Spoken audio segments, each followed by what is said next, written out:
arrêté pendant le Ah. break. Ça arrête pendant le break. Oui, c'est ça, pendant le débrief, fait qu'on quitte, on arrête tout de suite.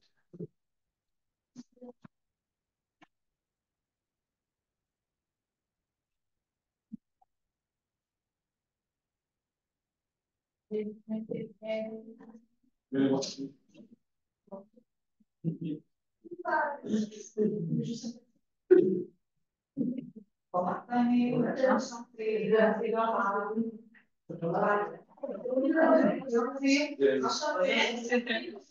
parfait.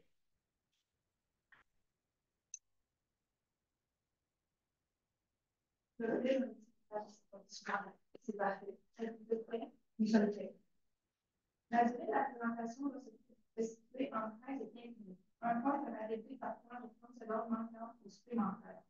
Tous les membres de l'équipe doivent parler pendant la présentation. Si cela n'est pas respecté, une pénalité de 5 mois sera retranchée de l'année. Tout au long de la présentation, je présenterai des cartons dans les pages afin de montrer le temps restant. Je vais présenter un carton lorsqu'il restera 10 minutes, 5 minutes, 1 minute, ainsi qu'un autre carton lorsqu'il restera 30 secondes. Je ferai des comptes à l'aide de mes mains pour les 10 dernières secondes de la présentation. La présentation sera suivie par une période de questions, des jeux, une durée maximale de 5 minutes. Vous êtes évalué dès le début jusqu'au dernier moment, j'entrerai avec les jeux de la salle de présentation. Alors, je laisse maintenant les jeux se présenter. Ensuite, vous pouvez commencer dès que vous êtes Bien sûr, Céline Conti, je suis enseignante à l'université et également consultante en développement des métiers. Bonjour, c'est Léa, étudiante à la maîtrise, puis aussi vétérinaire. Est-ce qu'on a un chiffre? C'est le classique. On a une souris. Super. J'aurais un tel de. Non. Non, vous pouvez écrire. Non.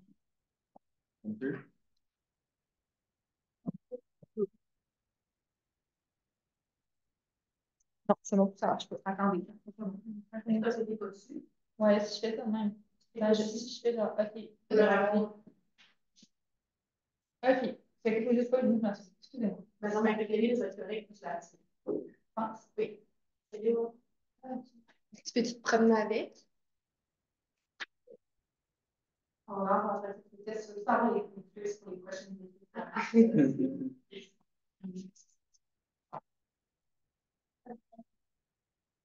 Bon matin. On sait que chez vous, les élus, bien comprendre l'industrie forestière, les différents types de forêts et de bois, c'est quelque chose que vous faites déjà super. On sait aussi que pour être le leader que vous êtes aujourd'hui, vous avez misé sur les différences justement de chaque produit que vous offrez aujourd'hui. Ça tombe bien parce qu'aujourd'hui, on est conscient que miser sur les différences de chacun, c'est vraiment la stratégie gagnante, ça va nous permettre de viser haut et d'atteindre les étoiles. Aujourd'hui, laissez-moi nous présenter. Nous sommes PC Ressources humaines. Je suis accompagnée de Gabrielle et de Jérémy. Je suis Laura. On va former l'agence PC Ressources humaines pour vous offrir une stratégie qui va être vraiment, qui va vous permettre de viser, encore une fois, mais aussi d'être en orbite autour de vos rêves.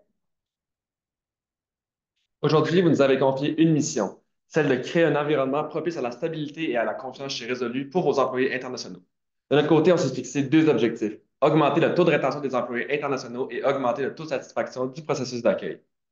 Pour ce qui est de la trajectoire du jour, nous allons commencer par vous présenter notre analyse, ensuite notre stratégie, et nous allons terminer avec l'implantation. Donc, pour élaborer notre stratégie, on s'est basé sur une analyse en entonnoir orientée vers nous. Donc, si on passe un peu ce qui se passe sur le marché en ce moment, les tendances, on sait notamment qu'il y a la crise du logement. C'est assez difficile de trouver un logement à bon prix. Il y a aussi un ralentissement économique. Et ça peut être aussi positif, vu qu'il y a des mises à prix. Donc, c'est vraiment une belle opportunité pour aller embaucher et combler nos besoins en même temps. Si on se lance un petit peu plus à l'interne, donc vraiment, ce qui se passe chez vous, dans votre entreprise. En ce moment, il y a une main-d'œuvre diversifiée, notamment avec l'intégration de nouveaux employés venant de nouveaux pays. On a aussi beaucoup de valeurs qui ne sont pas nécessairement en commun, étant donné les nouveaux employés. Donc, ça va être très important de bien unifier ces valeurs-là avec vos valeurs. Puis aussi, on sait que notamment 83% des employés préfèrent travailler pour une entreprise en adéquation avec leurs valeurs. D'où pourquoi on met l'emphase sur ça. Puis finalement, si on vraiment du côté pardon, excusez-moi, si on va vraiment plus précisément dans les besoins de vos employés, mais aussi de vos futurs employés. Ils ont besoin de stabilité, notamment à cause de l'instabilité qu'il y a sur le marché en ce moment. Mais ils ont aussi vraiment un besoin de se sentir unis et actifs. Lorsqu'on se promène dans la nature, on peut apercevoir que dans une forêt, les arbres différents. Chaque arbre est différent à sa façon. Par contre, si on prend un peu de recul, on peut s'apercevoir qu'en fait, c'est un écosystème unique. C'est exactement ce que l'on veut faire aujourd'hui avec notre stratégie. Enraciner vos employés dans votre. Cette stratégie va se découler en deux volets avec la sphère entreprise puis la sphère sociale. Donc, si on commence avec la sphère entreprise, donc le but, c'est vraiment de venir créer un environnement bienveillant, donc de venir bonifier déjà votre programme d'accueil et intégration, mais aussi votre rétention en général. Comment on va faire ça? Ça va être avec un comité appelé Réuni. Ce comité-là, il s'occupe vraiment de venir intégrer les nouveaux employés internationaux, de faire du parrainage avec des employés justement qui ont vécu les mêmes réalités que ces nouveaux employés-là, puis de venir justement chercher des traducteurs si besoin, et que cette personne-là soit le traducteur pour les nouveaux employés. Plus concrètement, dans votre entreprise, ça se traduit par quoi? Ça se traduit par une fête internationale et ce, dès la première journée. Ça, c'est vraiment dans le but de montrer que le Québec, dans le fond, on est riche en culture et on est diversifié. Ça va être le bon moment de faire la rencontre avec toute l'équipe, mais aussi de présenter le parrain, mais aussi le traducteur aux besoins. Ce qu'on vous propose ici aujourd'hui, c'est de faire une visite de la ville. On sait que ça peut être assez angoissant de déménager dans un nouveau pays, mais une nouvelle ville. Donc, on vous propose de faire une tournée de la ville, de voir les différents quartiers, les différents moyens de transport aussi, pour se rendre au bureau si jamais ils n'ont pas de permis de voiture. Ça va être aussi une façon agréable de montrer les équipes spécifiques. Et donc, si jamais la personne est à l'âge, on sait que ce n'est pas nécessairement au métro ou au IGA qu'on peut trouver ces produits-là. Donc, vraiment, de venir aller plus loin avec cette visite de la ville. Aussi, une formation temps 1. Donc, vraiment, aller avec les besoins de base. Donc, comment s'ouvrir un compte de banque? C'est quoi Kijiji? C'est quoi Marketplace? Mais aussi, mieux comprendre le contexte économique du Québec et ça dans le but que les employés prennent des meilleures décisions. Ah, on a un petit problème avec le quitteur. Ensuite, on a aussi une journée résolue des dîners d'équipe, puis aussi une journée résolue de. Parfait. Donc, notre prochaine sphère, ça va être le volet plus social, donc tout ce qui est intégration sociale, vous l'avez mentionné, c'est ça le mandat principal d'ailleurs, de vraiment venir intégrer socialement dans la communauté. Mais l'intégration sociale, c'est quoi? On va le faire en trois volets aujourd'hui. On va commencer par le volet familial. On sait que c'est super important, en fait, là, pour les employés qui sont internationaux de venir, eux, ils s'en viennent ici, mais ils viennent aussi souvent avec leur famille. Parfois, ça arrive aussi, selon les permis de travail, c'est pas mentionné dans le cas, mais selon les salaires qui sont offerts, en fait, il y a deux, soit avec un permis fermé ou un permis ouvert. Alors, à ce moment-là, c'est sûr que ça va dépendre si la famille peut suivre l'employé ou si l'employé ne peut pas être suivi par sa famille. Alors, à ce moment-là, évidemment, il va falloir s'adapter. Par contre, ce qui est super important avec il y a aussi le volet communauté et culturel. Maintenant, je plonge dans la sphère plus famille.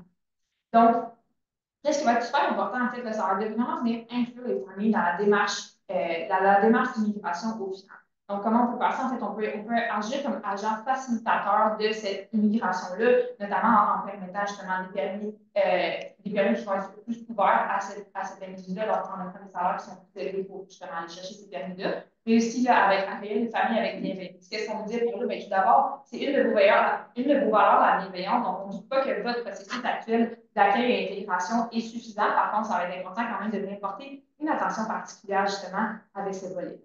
On va ici également aider à trouver des ressources. On sait que ça peut être assez difficile quand même d'être dans un nouveau pays, immigrer, tout ça. Donc, j'en parle un petit peu plus tard. On va aller faire des partenariats avec certains organismes qui vont nous permettre d'aller justement chercher des ressources auxquelles on n'aurait pas nécessairement accès. Ça va être aussi important de les inclure dans la vie d'entreprise, donc de les inviter aux différents événements, par exemple, dont la fête que Gabriel vous a parlé tout à l'heure. Pourquoi on fait ça? En fait, c'est pour créer un sentiment d'appartenance qui va nous aider à augmenter le taux de rétention de vos employés directement. Maintenant, dans le volet communautaire, bien, comme je l'ai précisé, on va faire des partenariats avec des organismes d'affaires. Vous avez mentionné avoir un siège social pardon, à Montréal. Donc, il y a notamment le Centre social d'aide aux immigrants qui est à Montréal, mais il y en a aussi plusieurs autres là, en région, par exemple, style à Sherbrooke. Bref, c'est des organismes qui sont disponibles, qui offrent des ressources justement là, aux immigrants. Donc, ça va juste être de faire le point de contact, puis de dire là, à nos employés, en fait, que ces organismes-là existent pour leur permettre, en fait, justement, d'obtenir cette aide-là auquel ils n'auraient pas nécessairement accès. Ça peut être des bonnes ressources linguistiques, mais aussi de l'aide pour le logement, pour se trouver un logement. Également, là, en fait, là, ça va être très important de former nos employés, former nos gestionnaires. On sait que ça peut être un défi, par exemple, des fois, de ne pas avoir nécessairement la même culture. Il y a toujours une distance culturelle. Donc, ici, on vous propose, en fait, là, 4 différentes formations. Donc, tout d'abord, ça va être de découverte de culture. Ça peut être fait sous la forme d'ateliers. On peut être très interactif dans qu'est-ce qu'on fait dans cet atelier-là. Par exemple, ça peut être vraiment des interventions des employés directement, donc venir vraiment découvrir les cultures des gens pour ensuite créer une espèce d'ouverture de la part des employés qui sont déjà présents. Évidemment, comprendre la distance culturelle, ça va être super important également. On s'adresse un petit peu plus aux gestionnaires dans cette formation-là. Pourquoi? En fait, parce que ça va être super important ensuite de bien réduire cette distance culturelle-là pour ensuite bien évaluer les employés, mais également bien comprendre leur langue. Évidemment, intégrer les nouveaux employés, ça va être un peu pour tout le monde. Donc, ça va être plus avec des trucs et astuces de comment réellement on fait pour intégrer les employés. Finalement, tout à l'heure, je parlais du logement, crise du logement par Gabriel tout à l'heure. Donc, pourquoi pas faire des partenariats avec des compagnies de gestion de logement, par exemple, en leur disant qu'on va louer un certain nombre de logements contre un prix un peu plus réduit. Eux, ça facilite leur visite, etc., leur côté opérationnel. Puis nous, en échange, on a des logements qu'on va pouvoir offrir aux employés. De toute façon, on sait que ça doit représenter moins de 30%, excusez-moi, du salaire de l'employé. Donc, il n'y aura pas de problème à ce niveau. Maintenant, au niveau de la culture, on sait que c'est super important. Donc, par exemple, les fêtes. On sait que ce n'est pas tout le monde qui a les mêmes. Donc, ça va être important d'offrir des congés flexibles, par exemple, pour être sûr que toutes les différentes cultures aient accès à des congés pour les fêtes. Ça va être aussi important de partager les célébrations avec la communication à l'interne, notamment là, par des infolettes, des choses comme ça, pour ne pas partager seulement Noël, des choses comme ça, mais également les autres fêtes. Dans chaque section, on va pouvoir rajouter en fait une section qui va être plus reliée avec des photos, mais aussi qui va expliquer un petit peu c'est quoi les fêtes. Ça va être deux sortes, pas deux sortes de fêtes, mauvais langage, mais toutes les sortes de fêtes. Par exemple, un employé qui ne connaît pas c'est quoi Noël, ben, il va pouvoir avoir un petit recap de c'est quoi Noël, puis comment on fait ça, par exemple, au Québec. Ça va être aussi d'inclure la culture dans les évaluations directement. Donc, d'évaluer l'intégration culturelle faite par les gestionnaires. Donc, ça va être simplement de bien s'assurer que les gestionnaires comprennent bien comment on fait ça. Puis aussi, d'évaluer les employés sur leur ouverture et leur respect. On sait encore que la bienveillance est dans nos valeurs, donc on va juste venir ajouter ça. Finalement, détruire le plafond de verre, on sait qu'il y a plusieurs biens inconscients qui peuvent nuire malheureusement à ça. Donc, on vient les utiliser avec notamment l'information, mais aussi en faisant vraiment attention à offrir les mêmes opportunités à tous les emplois. Finalement, la langue, on a parlé, en fait, vous avez mentionné, vous faites déjà de la francisation. On rajoute aussi un genre de club de lecture qui va s'appeler Dizière. Ça va être aussi un club de lecture, mais aussi de films, pour justement venir bonifier un peu l'apprentissage de la langue avec des films, des livres que les gens vont pouvoir se partager entre eux. Donc, il n'y aura pas énormément de coûts reliés à ça, puis on utilise des ressources qu'on a déjà. Ça va nous permettre de venir justement mixer tout ça, puis apprendre de manière un petit peu plus interactive le français. Donc, voici le calendrier de notre stratégie. Ce dernier résume toutes les activités qui ont été parlées de par notre cher Gabriel jusqu'ici. On peut voir, par exemple, qu'on commence par la journée des nouveaux employés et la fête internationale et qu'on termine avec la journée de bénévolat dans la communauté. Nous allons maintenant passer à la phase d'implantation. Pour ce qui est du budget, on peut voir que la somme totale se situe en bas de 20 000 ce qui est que très peu pour un projet comme le nôtre. On peut aussi voir que les plus gros comptes de dépenses sont la fête internationale et les formations qui sont prévues.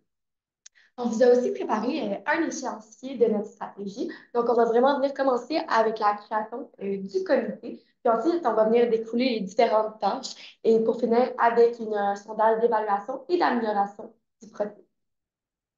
Maintenant, évidemment, on sait que chaque stratégie comporte ses risques. Le premier, toujours en ressources humaines, on le sait, le manque de temps. Ça peut arriver qu'on manque de temps pour plein de raisons, mais aussi parce que souvent, les employés sont déjà chargés actuellement. Donc, une mesure d'atténuation, ça va toujours devenir, par exemple, embaucher. On peut toujours venir embaucher un stagiaire, c'est quand même une solution peu coûteuse, puis qui va venir aussi là, améliorer, par exemple, votre rétention à long terme. Donc, ça peut être super intéressant pour ça. Évidemment, un autre risque qu'on peut avoir, ce serait peut-être, par exemple, s'il y a peu d'intérêt pour le comité, pour la création du comité, pour la participation d'être mentor, etc. On a considéré que c'est un risque moins élevé parce que souvent, les employés qui viennent à l'international veulent faire vivre une meilleure expérience aux prochains, en fait, là, aux nouveaux arrivants qui étaient en place il n'y a pas si longtemps que ça. Donc, on a considéré que c'est un risque un petit peu moins grand. Par contre, là, ça peut, s'il n'y en a pas assez, par exemple, on va pouvoir venir acheter un incitatif financier ou encore un peu libérer du temps à l'horaire pour ensuite faire de la place pour ça qui est au final un petit peu qui au final juste redonner là, aux prochaines personnes. Un autre risque qu'on pourrait avoir, ça serait aussi, là, par exemple, peu d'intérêt des employés. Donc, aussi, ça peut arriver, par exemple, un intérêt pour les formations, des choses comme ça. Donc, c'est sûr que, vu que, puisque la bienveillance est vraiment au cœur de vous résolu, on a pensé que ça serait un risque qui serait quand même faible. Par contre, c'est sûr que, comme mesure d'atténuation, ça va toujours être de communiquer, de mieux communiquer. Donc, oui, par des infolettes, mais aussi par les méthodes de communication que vous utilisez déjà, mais également de former les gestionnaires, vraiment encore pour miser sur la bienveillance dans toute cette activité. Donc, aujourd'hui, vous avez donné comme mandat de créer un environnement qui va propulser la stabilité, mais aussi la confiance au sein de votre entreprise. Aujourd'hui, on a fait ça notamment en proposant des solutions qui vont être vraiment axées sur l'employé, mais aussi axées sur la famille, la culture et la communauté pour s'assurer que toutes ces sphères-là s'amalgament bien. Nos objectifs, c'était d'augmenter le taux de rétention des employés internationaux et d'augmenter le taux de satisfaction du processus d'accueil. Puis on est convaincu d'avoir réussi ces objectifs-là. Finalement, excusez, c'est vraiment super ça. Donc, aujourd'hui, on est perdu ressources humaines, on est convaincu qu'on a réussi là, à utiliser ou avec vous pour bien atteindre nos objectifs. Merci.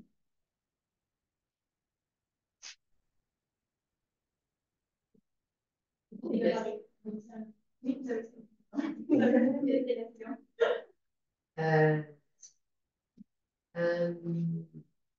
Ma première question, ça va être notamment, vous avez parlé effectivement de la sensibilisation des gestionnaires. On sait aussi que quand on a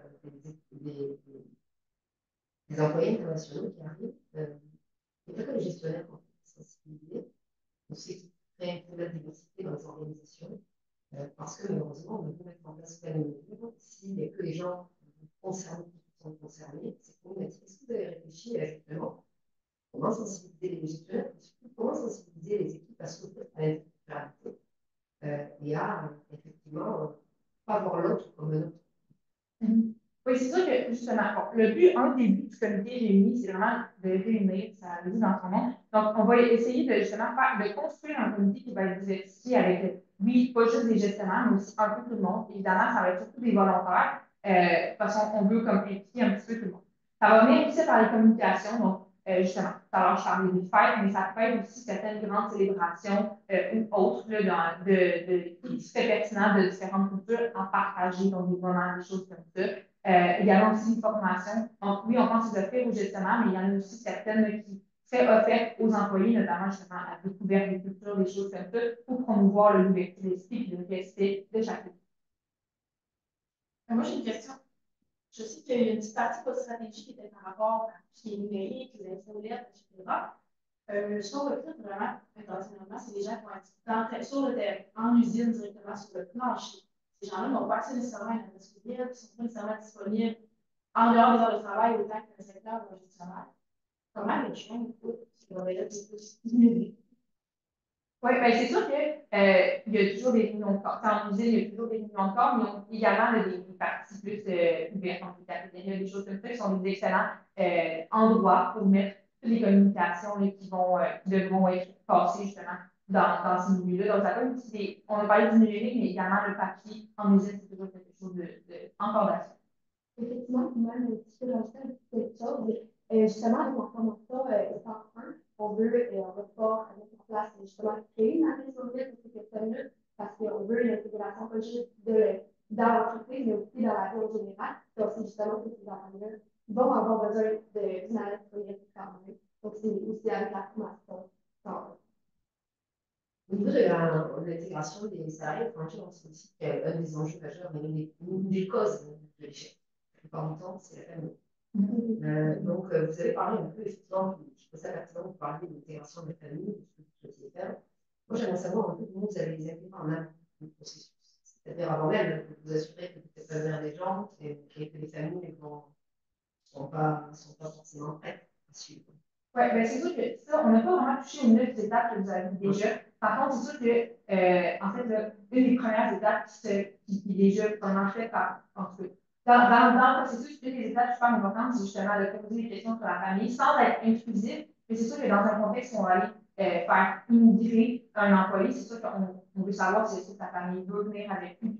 Vous avez pensé à rencontrer sa famille, ça peut être une excellente option, notamment quand on va faire les entrevues, les premières entrevues, on peut faire une entrevue avec un employé, il fait déjà des tests spécifiques pour l'employé, donc pourquoi pas après ça, partager mettons, la bonne nouvelle avec la famille, bref, créer un sentiment aussi qui va venir renforcer le sentiment d'appartenance directement à l'entreprise, pas juste pour l'employé, mais aussi pour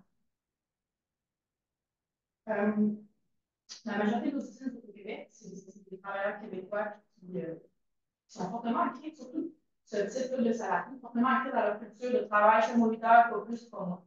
C'est quoi l'incitatif à participer, outre qu'on demande aussi beaucoup d'activités extérieures dans leurs hautes 16 heures de leur journée de semaine? C'est quoi l'incitatif pour les employés de participer? Oui, ben c'est sûr que dans la méthode de formation qu'on utilise d'ouverture à la culture, tout ça, on pense que ça va quand même venir toucher les employés qui sont déjà bienveillants, puis responsables aussi dans la communauté. On sait que c'est déjà vos valeurs. Donc, c'est ancré en eux déjà de pouvoir faire ce type d'activité. Par exemple, le club de lecture, tout ça, ça peut être également, par exemple, sur l'heure du midi, ça peut peut-être être une longue activité, ça va juste venir sensibiliser un petit peu plus justement vos employés. Puis ça c'est aussi une excellente opportunité de partage justement pour les gens qui vont aimer ça lire, aimer ça des films. Pourquoi pas alors juste venir mélanger tout ça, c'est quand même des intérêts qui sont relativement communs, je veux dire, dans la société québécoise, donc pourquoi pas vous permettre d'utiliser ça comme levier. Ça va faire. Au niveau du paquet que vous offrez à ces salariés qui viennent de l'étranger, j'aimerais que vous m'en disiez un peu plus sur, notamment, Léa a parlé des incitatifs en termes de temps. Moi, j'aimerais bien savoir les incitatifs.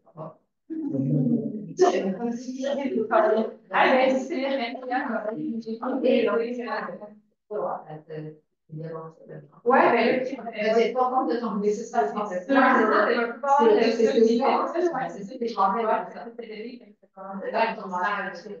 je me suis dit, elle a aimé. Ouais, c'est bon. Merci. Bye, merci.